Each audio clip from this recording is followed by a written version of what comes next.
Hello, my name is Teresa Keo, and welcome to episode 7.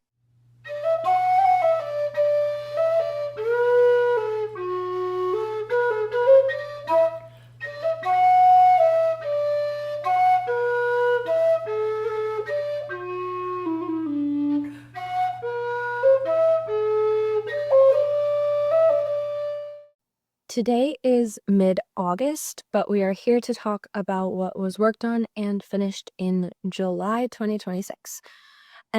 What I'm wearing today is one of those finished objects. This is the Thea top by Suzanne Mueller, and it was finished on August 1st. This was a piece that I talked about in my last episode because I only had the right armhole ribbing to do before the cables broke. But I freed up a cable and finished up this piece, and I'm really happy with the fit of it. One point I made in my last episode was how I had bound off the 1x1 ribbing very tightly, and I think I'm happy with that decision, but maybe I did a little bit too tightly. So next time I work armhole ribbing or ribbing in general, and cotton especially with a tubular bind off, I'm going to work it tightly, but not extremely tightly. Especially the bottom edge of this is a little bit tight. I'm hoping it'll flare out in time because they tend to, but we'll see. Overall, I do think it is better to knit cotton or plant-based 1x1 in a tighter gauge than I normally would with, say, a wool. But this might have been a little too tight. My favorite thing about this piece is how I can wear it in multiple situations. I can wear it casually, I could wear it at work, and it just kind of works. I'm very excited to make multiple of these. And other than that, I don't have much to say on this. I think it'll be great in other colors. For my second finished object, we're going back to the Soho top because I've decided I'm not redoing the armhole. Yes, it could be looser, but I don't have the brain capacity for it anymore. And I'm going to work on other things that need my attention more. And my third finished object, speaking of attention, is a pair of socks. These were self-drafted vanilla socks, which well, they're not really vanilla socks. They're sort of vanilla socks. It's more that it's a simple self-drafted sock. But I did add rows of eyelets and garter stitch or purl rows in there, just to make it a little more interesting. These were socks that I was working on during the World Cup because I wanted something that was easier to work on while watching endless matches. By the way, this World Cup had too many teams in it. Hot take. But these were great to work on. The triple stripe on them sort of reminds me of the Adidas logo without being Adidas socks. So I'm happy with how they turned out, but I've lost them. We'll find them eventually. But I don't have them for you today, and I do apologize for that. I will do my best to make sure that they are in the August episode. I don't have any other finished pieces for July, so let's move into whips. Okay, in July there are 3 whips I didn't touch, and they are the Kutar socks. I'm in the 1 sock zone. The Neville's Dinner Party vest by Fresh Isle Fibers. Again, still just have to tack down the steeks, but oh, she's so pretty. And the third piece that I haven't touched is my Finch sweater by Marie Wallin. I might frog back to the first piece of color work. The tension on it is funky. It's making the pattern not look even as it does in other sections. Maybe I'll block it before I make that decision, but there is a likelihood that I frog back and maybe work it in mosaic color work. I'm not sure. I don't know whether that would fix the tension issue. I probably just have to use yarn overs instead of make ones, because I was working ladder back jacquard where you make one with and then have the yarn in front so that the increase moves to the back. but there were a lot of them on this row, and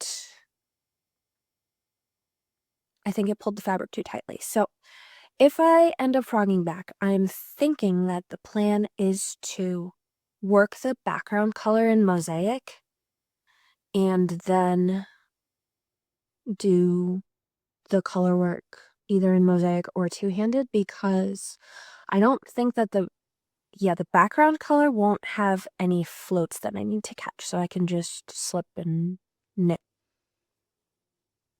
We'll see. Let me know your thoughts.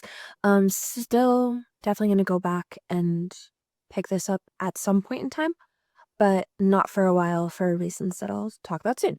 I don't know whether I like the blue in the middle of this dark green motif. I think it looks a little out of place, but I don't know what I'd replace it with. Maybe the purple, ooh, maybe the light green. I don't know. This piece needs some thinking. And those are all of the pieces that I didn't work on in July. So let's move into ones that I did make some progress on. Okay, the first whip from July is one that I'm really liking. This is a self-drafted tank top, and I made some progress on the front panel. I'm intending to seam the front and the back at a later point, so that they can be symmetrical. And I've also added some princess seam, like, I'm not sure if they're technically princess seams, but they're frontal seams with decreases to make some waist shaping. And I am going to decrease at that point and then increase again, so there's a little bit of a swerve along the edge of the tank, but overall it'll be a loose fit, or at least that's the goal. It's coming along really nicely. I am loving these colors together. I think they're so cute.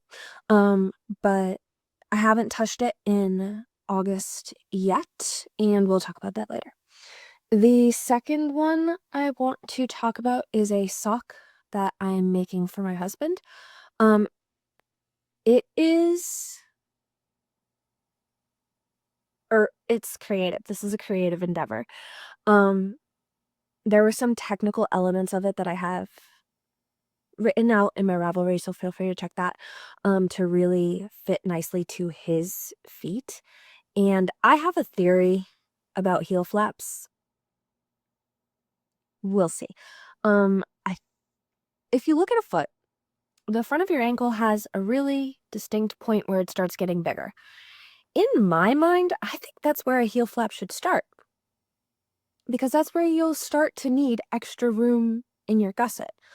And I recognize that I wouldn't be able to decrease normally, like in just the 2 points, one on each side of the sock. But if you have multiple points of decrease, then you can get down to your instep at a faster rate, and then it'll work. That's my logic. But anyways, I did a German twisted cast on to start, then my rows of 1x1 ribbing, which is my favorite ribbing, some leg stitches in stockinette, and then I'm gonna work the heel flap and the bottom of the foot in seed stitch. It's super squishy, and I do have, again, this is a theory that seed stitch will be more durable than stockinette. Anyways, I plan to do that, and then we'll decrease out the gusset. I'm gonna measure his instep and then measure the distance from the field step, from the heel flap to the instep, and figure out how many decreases I need to work over what distance. I really want this pair of socks to fit him nicely. The last pair I made did not. So this is a goal. We'll get back to that when the time comes. The next piece I want to work on or talk about, let's talk about the lace weight hat. And this was my travel project. We recently went to France, and this was great because it's so tiny. Though it is hard to show because it's on such a short length of cable. It was great for working in the airport. It was great to just pick up whenever. The repeat is easy. You can't really see how big it is. It kind of looks funny. It's like a little ballet fun cover. That could be fun. But yeah, she's coming along. She's definitely bigger than when I left, and I probably won't work on her for another long stretch of time. But that's okay. And the last work-in project from July is my Hello Hugo Life cardigan. This had received most of my attention since returning home from the trip, but once August came around, I started working on the dress. So that'll be the next thing I talk about briefly. I'm loving this. I'm so glad I decided not to frog it. I think the cables are delightful, and I have the holder in place for where the pocket will be inserted later. I'm really excited to get back working on this once the dress is complete. I was having a blast. But yeah, Hello Hugo Life cardigan, working it up in Doulton flock, fingering weight yarn. I think it's just called the 4-ply in the shade Doulton Blue. And they don't send their sheep to slaughter, so support them. And yeah, that is everything for works in progress for July. Okay, the dress. So I'll be attending a wedding in about 5.5 weeks from now. And once August came, I realized I really needed to actually make the dress if I was going to make it. So we cast her on. I'm not going to give you too many details now because I want to talk about that for my August and definitely for a lot of the September episode. But I will tell you that she is copper and blue. So very excited for that. She seems to be coming along nicely. There is a mix of fibers, but I'll stop talking about it for now because I'm not going to give you any more details. My last bit to talk about is an acquisition. On our niece trip, we visited the shop Au Bella, and I picked up this shade of Lang Quattro, which is a cotton yarn, and I just think the color is pretty. It's a little bit less orange than it looks, but it's definitely a bright, I guess you could call it corally, like a super strong coral. Maybe I'll get some better lighting for this. But it's just a cotton yarn. They had a lot of different shades of this yarn, which was nice. And it's inexpensive. And for cotton yarns where I don't have to worry about what's happening to the sheep, it's nice to find a nice color in plant-based fiber for an inexpensive price. I think it'll suit me. It does seem warm enough, so that's exciting. I'm thinking that I'll make a poppy tea. No guarantees because the Isabel top is on my mind, but poppy tea would definitely be something that gets a lot more wear. So we'll see. And that is all I have for you today. Thank you so much for tuning in. I hope that you'll like, subscribe, hype, comment, all of the things that YouTubers ask you to do. And have a great month. I'll see you for July, and goodbye.